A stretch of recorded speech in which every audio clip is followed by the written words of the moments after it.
Welcome back to me reading Transported, a Wings of Fire story, fanfiction. This time, it's going to be chapter 19. As usual, if this is your first time watching this little series, I would recommend you to watch the previous chapters or read them yourself. Now let's begin. This chapter's name is The Devil Within. Daniel stared back at the three hostile black tentacles in front of him. He couldn't move. His four talons and tail were all rooted to the smooth marble ground below. It wasn't looking good at all. Shoot! What can I do in this situation? Daniel asked himself. He faultlessly struggled against the tentacles to free himself, but it was no use. He was trapped. The voice laughed maniacally as it spoke from among the darkness. You really think you can escape me? There was a pause. Don't even try it, Daniel. Daniel froze. At first, he had thought that this could all have been just a bad dream, that maybe it was all in his head. But the voice knew his real name, and this simply proved that he was really in under his head at this moment. Daniel stared back at the tentacles, which were now almost centimeters away from his eyes and mouth. How do you know? Daniel stuttered. How do you know about my name? The voice responded with the most chilling laugh Daniel had ever heard. I know a lot about you, Daniel Lawrence. The voice spoke bluntly. However, a small bit of sinister motives could be picked up behind the words. Daniel was scared, very scared. However, a part of him knew we love typos here. They make us laugh. A part of him knew couldn't let this dumbass voice get the better of him. Come on, Daniel. Get yourself together. Okay, so what? Daniel responded to the voice. I'm not scared of you. If anything, you're scared of me, considering you haven't even shown yourself. A tense silence settled over the area. During this time, Daniel swore he could have heard the sound of water, but he shrugged it off. The voice groaned. You're definitely more interesting than your sandwich friend. I'll give you that. And what is that supposed to mean? Daniel shouted, slightly aggravated. It means you're annoying, the voice barked. So I'm annoying for stating the truth, Daniel responded slyly. I think you may have been dropped on your head when you were brought into this world. Just shut up! The voice was deeply aggravated, which honestly amused Daniel. You know it's rude to not introduce yourself. Or did that information also leave your one brain cell? Daniel honestly didn't know what to do in this situation, considering he was still stuck. So he thought he would try and make some entertainment for himself. If you're so powerful, why don't you show yourself? All I've seen from you this far are just some black tentacles staring at me for the past 10 minutes. Daniel spoke. There was another gap of silence. This time, Daniel couldn't mistake it. The sound of rushing water was echoing off from somewhere in the realm. Water? From where? A chill ran down Daniel's spine. The thought of what happened last time was coming back to him. However, he didn't have time to think, as suddenly the voice spoke again. You know, maybe I should, the voice said in agreement. However, the tone didn't sound annoyed or aggravated. I sounded. We love typos here. They make us laugh. I sounded sinister. Yeah, I should. You deserve what's coming.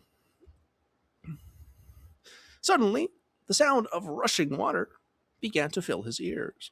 The tentacles around his talons began to tighten. Daniel was pulled down towards the marble stone ground. However, he instead fell right through it.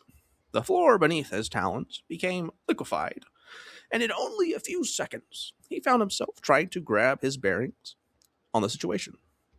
As black tentacles dragged him below the surface of a now liquefied ocean. Deeper and deeper, the tentacles dragged him. He saw the surface above get further and further away. Crap! Now what? This is the one thing I didn't want to go through again. Thoughts buzzed around his mind on possible exits. However, before he could do anything, the tentacles suddenly stopped. It was strange. He was still, however, able to breathe, although he was definitely deep underwater at this point. How is this possible? Daniel wondered, but he soon remembered. Right. Physics functions differently in this realm, so maybe I'll be all right for a while. This thought managed to ease his tension. A little, but when a sudden rip current flung him through the water, it came rushing back in an instant. Daniel was shot back by the current, by the sudden Daniel was shot back by the sudden current, doing multiple underwater flips. Epic. The water burned the inside of his nose, and his vision was disoriented. Help! Daniel tried to scream, but only a mouthful of bubbles left his body. He eventually slowed to a stop a few seconds later. Daniel sat there, stunned and floating, in the middle of the water for a moment when the voice spoke again. This time, however, it wasn't from the darkness. It was coming from right behind him. Daniel turned around, his heart practically beating out of his chest. At least that's what it feels like. A dark shadow loomed in the distant water. It was the shape of a dragon.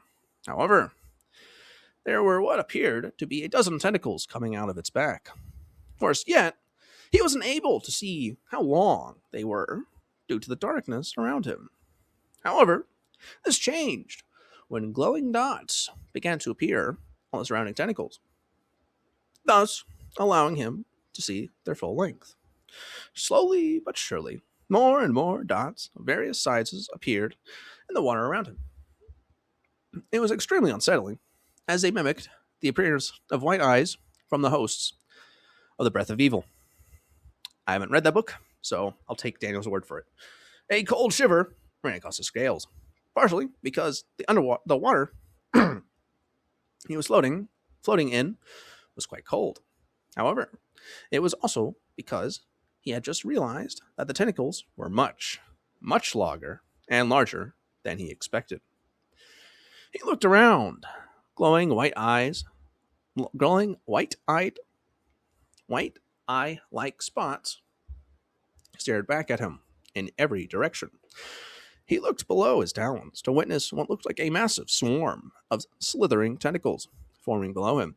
Oh my, those are massive, Daniel thought, his heart picking up pace again. They have to be at least 5 meters wide, probably more, and God knows how long. He studied the swarm below. However, his thoughts were interrupted. Is this what you wanted to... Oh, is this what you wanted?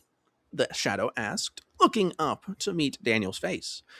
A pair of pure white glowing eyes and a bright white smile stood out among the darkness. Slowly, the shadow began to make its way towards him. And right about now, I'm going to be showing a little piece of him. Yeah, the author gave me permission like a week ago to post art. So the first rendition of the big bad, the very bad antagonist, will be shown here for a little bit. Now continue the story. Daniel looked around at the water surrounding him. A source of light could be still seen above. However, soon he began to choke. His time, with the benefit of lack of physics, was up, and he was starting to drown. He began to swim towards the light, but it didn't last long as he felt something tug at his throat. Peering down to see, more tentacles wrapped themselves around his body once again. Where do you think you're going? The mysterious shadow asked, the sinister smile on their face distorting and widening. You weren't planning on leaving so soon, were you? The tentacles brought them face to face. The white eyes appeared to be staring right into the depths of Daniel's soul. The tentacle around his neck tightened. He grabbed them in an attempt to loosen them. However, His claws simply phased through it.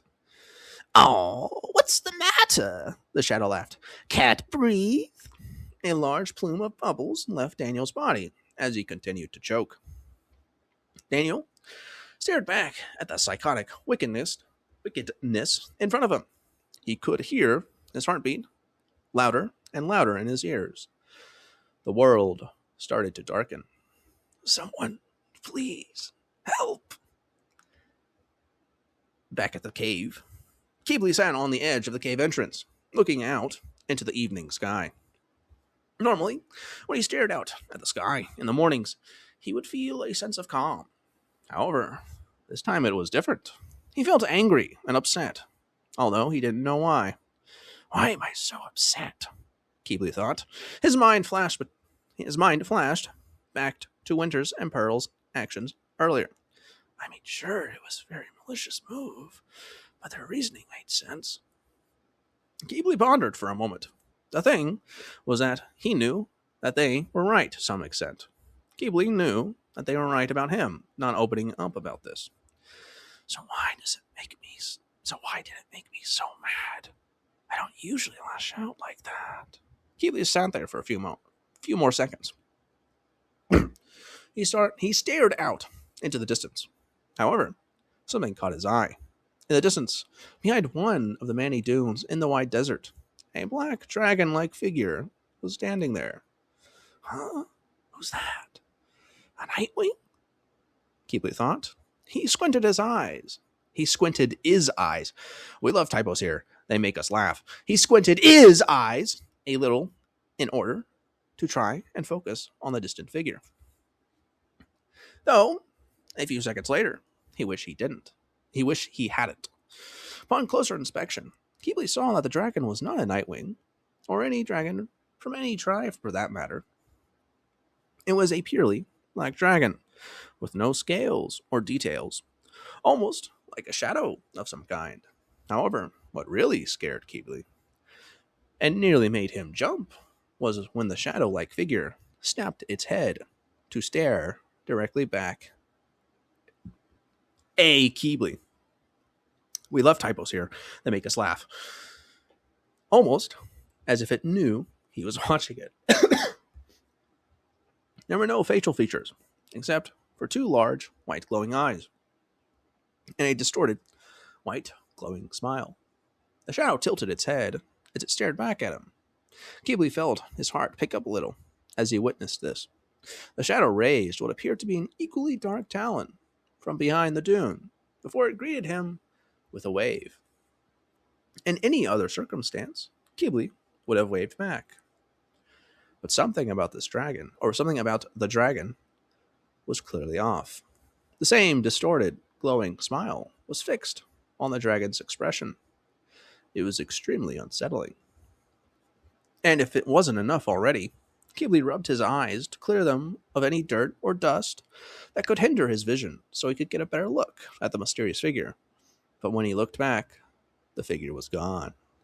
Nothing but sand in the wind. What was that? Some creepy as mystery dragon. Keebley pondered deeply for a minute, but he just couldn't figure it out. All the possible ideas he had to explain the situation related to him losing his mind, which he did not find reassuring in the slightest. Maybe I'm just tired.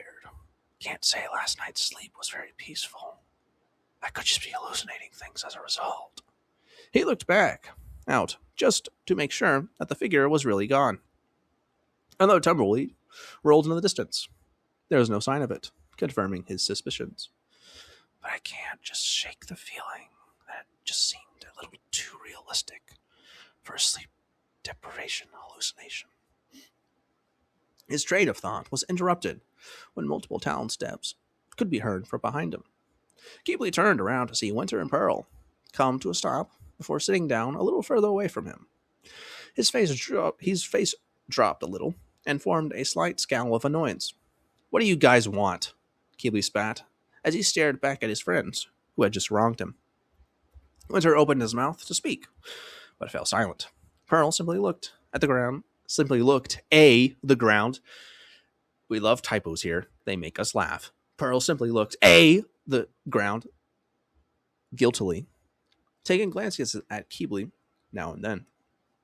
Keebly was growing more and more annoyed, by the second. Why can't they just leave me alone? Or do they enjoy seeing me upset like the pathetic dragons they are? He thought angrily, but surprised himself as he did so. He turned back to look at the sunset as he pondered the reasoning behind his feelings. What?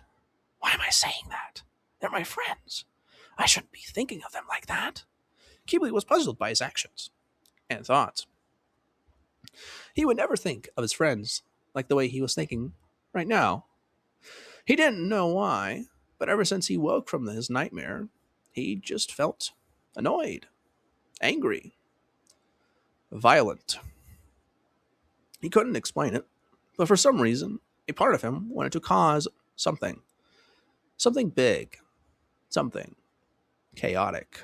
A small psychotic smile began to form on his face. Luckily, however, Winter interrupted his train of thought before his mind spiraled out of control. Hey, Keebly? Winter spoke softly. Keebly turned back to them. His smile died down to where it was unnoticeable, although it didn't feel natural, at least not to Keebly. It was almost like a sinister force was tugging at the sides of his mouth in an attempt to bring the maniac smile back. Keebly, what are you thinking? Those kinds of forces don't exist. Stop overreacting. He shook his head. He shook his head slightly before he turned to answer his ice-wing companion. Keebly murmured in response. Winter looked at Pearl with guilty eyes. She returned the same regretful look before she continued to the apology for him. Look, Keebly, we're sorry. Pearl spoke awkwardly. We shouldn't have done what we did, and it was wrong for us to do so. She stopped awkwardly and gave Winter a soft glare, which meant for him to continue it. It took a small moment, but he got the message. It was a bad idea and plan that we put together, and we're sorry if we offended you. So, are we cool? Winter spoke, purposely making an ice wing pun, an attempt to cheer Keebly up, considering he would always torment him with them constantly. However, Keebly just stared back at him, unamused. You think you're funny for making that pun, Winter? Keebly spat, which was extremely out of character for him. Well, I'm not in the mood if you're... I'm not in the mood. If you're just going to be a piece of work like usual, then you're better off leaving. This surprised both Winter and Pearl again, although this time Winter was slightly aggravated. Oh, come on, Keebly! Winter sighed with an aggressive tone. We understand you're angry, but you could at least acknowledge our apology. You don't need to be rude about it. You don't need to be so rude about it. Keebly clenched his fists in jaw. His body stiffened a little, but Winter wasn't paying enough attention to notice. Honestly, why can't you just tell us what you saw? You're acting irrationally and being delusional. Suddenly, without warning, Keebly whipped around and pounced on top of Winter, baring his fangs dangerously. Don't you dare call me irrational! Keebly screamed into Winter's ear, which left a slight sting. Keebly dug his claws into Winter's chest. It wasn't enough to badly injure him, but it was deep enough for him to have a strong grip on him. Blue blood leaked from the small gaps between Keebly's claws and Winter's scales. It ran down the side of his torso and underscales until it eventually reached the gray stone floor, splashing a bit of color onto it. Winter's eyes went wide. He was scared for his life. Looking down at the claws of his friend, which just punctured his chest, his heart began to pick up. He couldn't breathe well, or speak, as every time he did, he felt pain where Keebly's claws were positioned. He looked at his face. He'd never seen so much rage and hatred marked on the usually happy and cheerful dragon's face. For the first time in a while, Winter seemed truly terrified and wished that the old Keebly would just suddenly come back and crack over 100 Icewing puns in a row. But something suggested that wasn't happening. Winter turned to look at Pearl, who had the same mix of fear and surprise on her face. She shrugged worriedly when she caught his glare. She couldn't do anything to help. Her final scales would burn Keebly too severely, and they already had another friend to worry about. The rest of the dragons were crowded around a shaking hurricane, who seemed to be in more pain than Winter was, so it was no use calling for help. Not that he was able to talk anyway. You want to know what I saw, Winter? Keebly asked, an intentional raging fire still present in his mind. This thing! It was more of a voice than anything. It tortured me. Teardrops began to form in his eyes as he continued to speak. Pain, searing through my entire body, under every scale, every vein, everywhere. Whispers, cryptic whispers, messed up my mind. I can still hear them. Keebly clutched his head with a talon as more tears continued to drop on Winter's chest. His grip softened and allowed Winter to breathe a little better and slightly speak. Although didn't know how to react. Wait, what? Although didn't know how to react to this anyway. First, it looked like Keebly was about to end him. And now he was having a mental breakdown.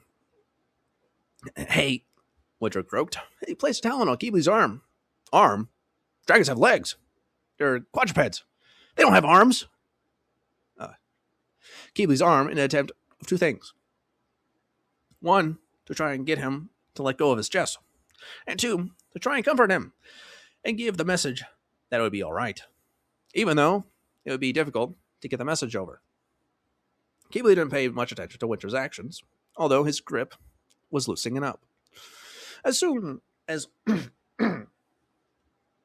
as Keebly continued to let tears drop, Winter pushed against his arm to try and shove Keebly's claws out from his underscales. It was painful.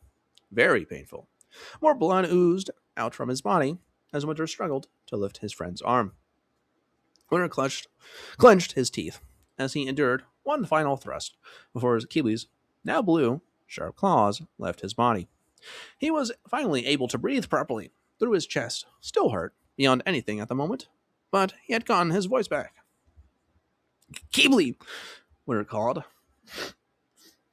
his voice a little bit raspy. However, it didn't matter, as it got the Sandwing's attention. Calm down. Please. Winter, now, was the one who had started to collect teardrops. However, he held them back. Keebly looked back at Winter. His mix of strong emotions fell to a soft, puzzled glare when he eventually spotted the 4 bloody claw-punctured holes in Winter's chest. Immediately, he switched his attention to his now very sticky blue talon. His eyes went to the widest they had ever been in a while. A small gasp left his mouth as he turned back to Winter.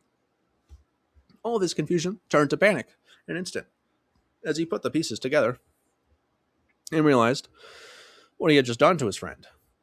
Oh! Keebly yelled quite loudly, which mostly got the attention of the others. But he didn't care. Oh, Moons. Winter, are you okay? I'm sorry. I don't know. I don't know what came over me. Keebly was starting to hyperventilate. In his sudden burst of rage and emotion, he'd ended up badly injuring one of his best friends. Or at least, he hoped Winter would still be his friend after this.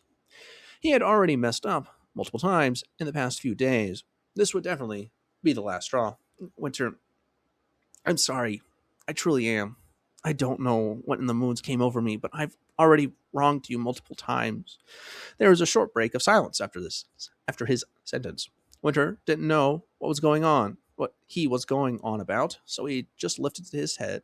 He just tilted his head slightly to the side.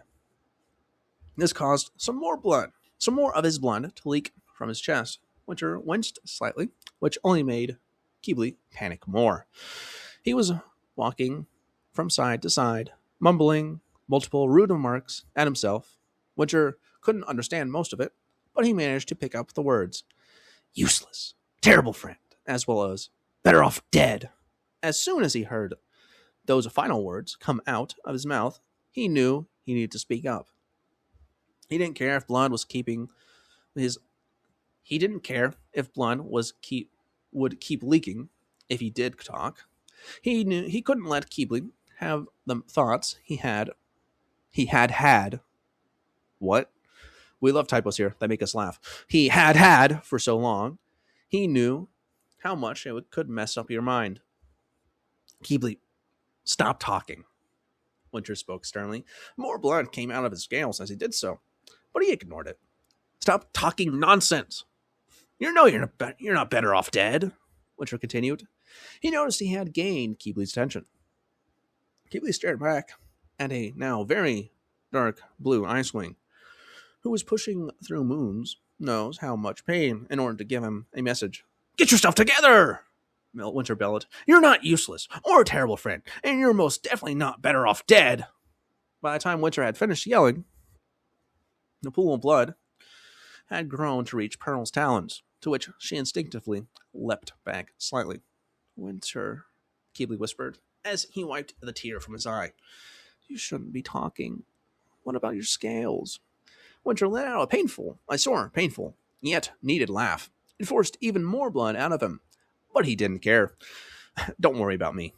As long as you're back to your normal self, then everything's fine. Winter coughed a little, which spilled out a few more small blue drops, which plopped on the ground beside him. Keebly placed his talons on Winter's chest in an attempt to stop the bleeding. Winter, stop talking! Keebly cried, putting a good amount of pressure on the punctures. I'm fine, Winter said, his breath noticeably becoming uneven, which told Keebly he was lying.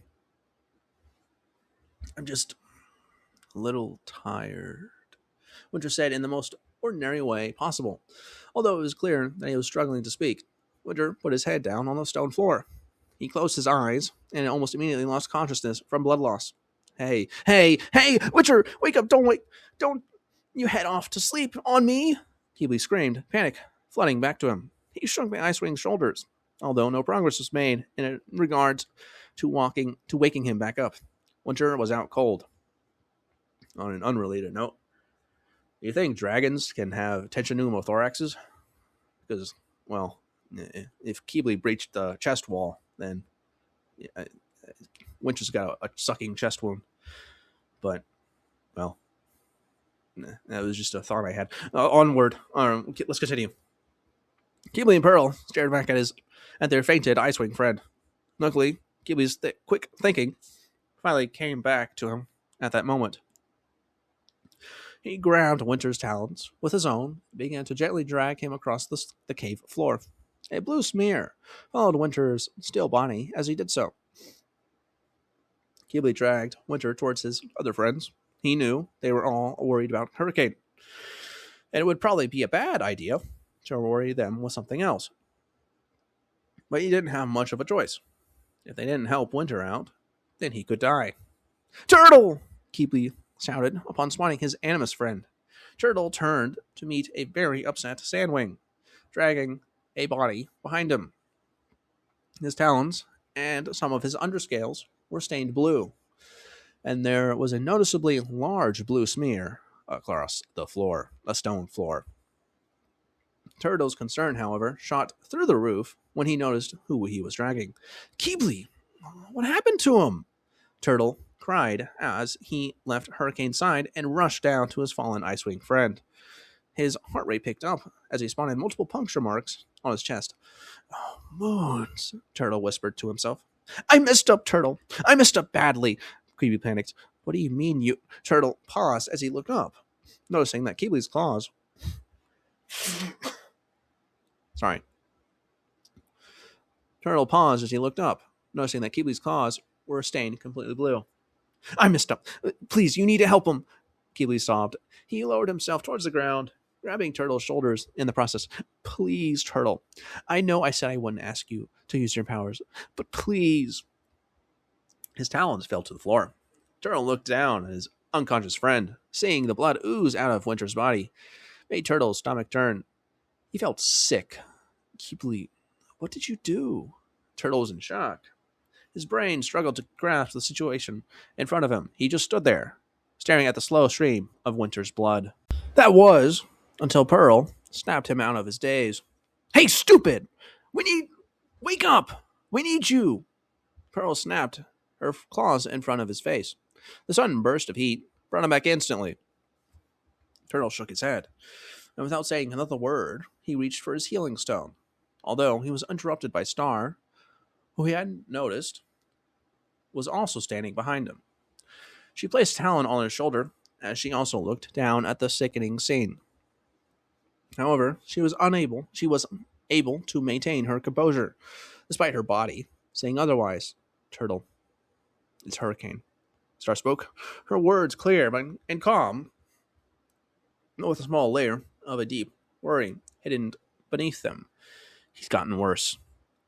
I don't know what we can do." This caught Keeley's attention. "What do you mean he's gotten worse?" Star turned her attention to Keeley. "I can't explain it," she said slowly. "Just see for yourself." She began walking away, back to the red, shaking Skywing. "Turtle, come on. You may be his only hope at this point."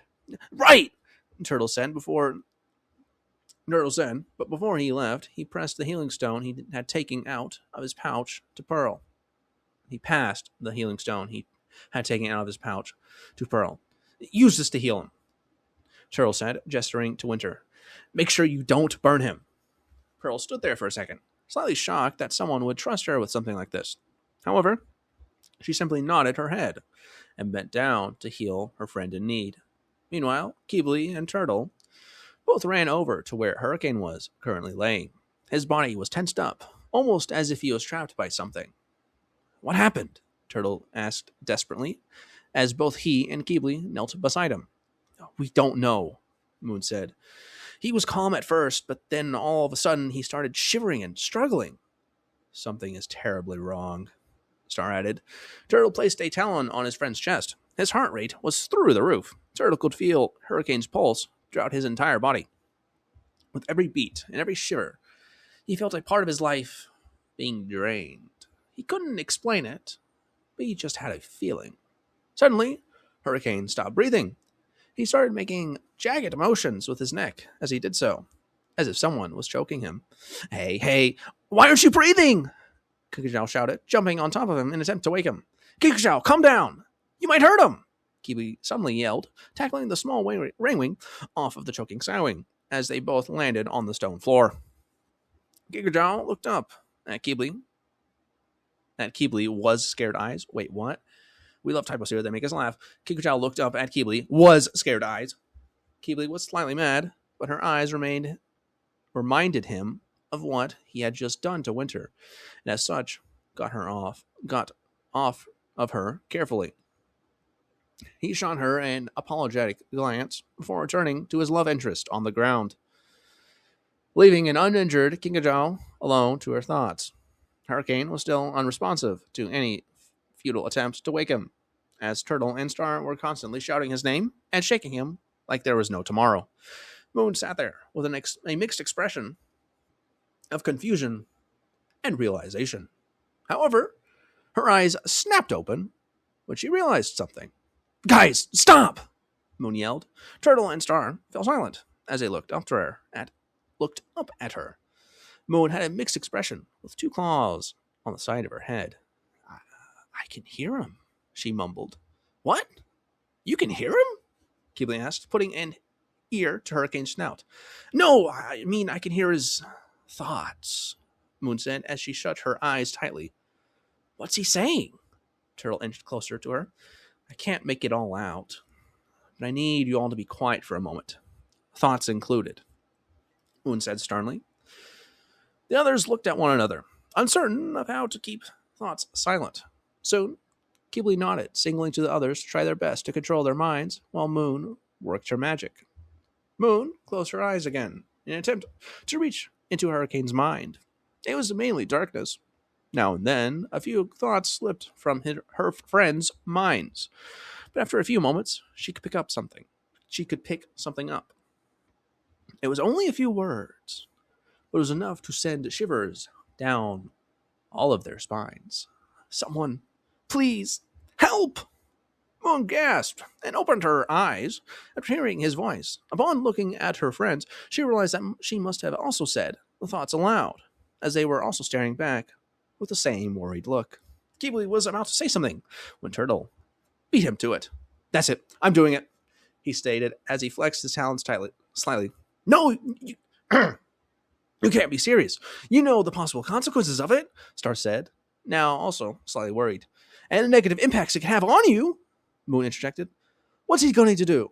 What's he going to do? Ghibli asked, slightly concerned at what was happening. But nobody had a chance to answer before Turtle made his move. Turtle ignored all of his friends' warnings and placed his talons on Hurricane before he spoke aloud. I enchant this dragon to wake and escape from whatever nightmare or being is torturing him. And that is the end of the chapter. Except for the glorious author gracing us with his presence in the form of an author's note at the very bottom. Wow! This took so much longer than I anticipated.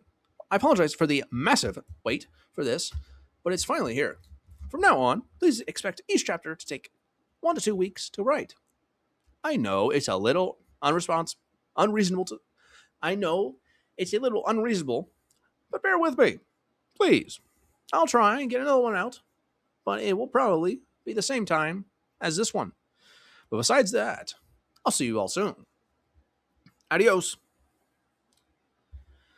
Now, Hurricane's in a nightmare. He's about to wake up. Ghibli attacked Winter. Ghibli went insane for a moment. And yeah, I think that's all that I saw. See you all next time.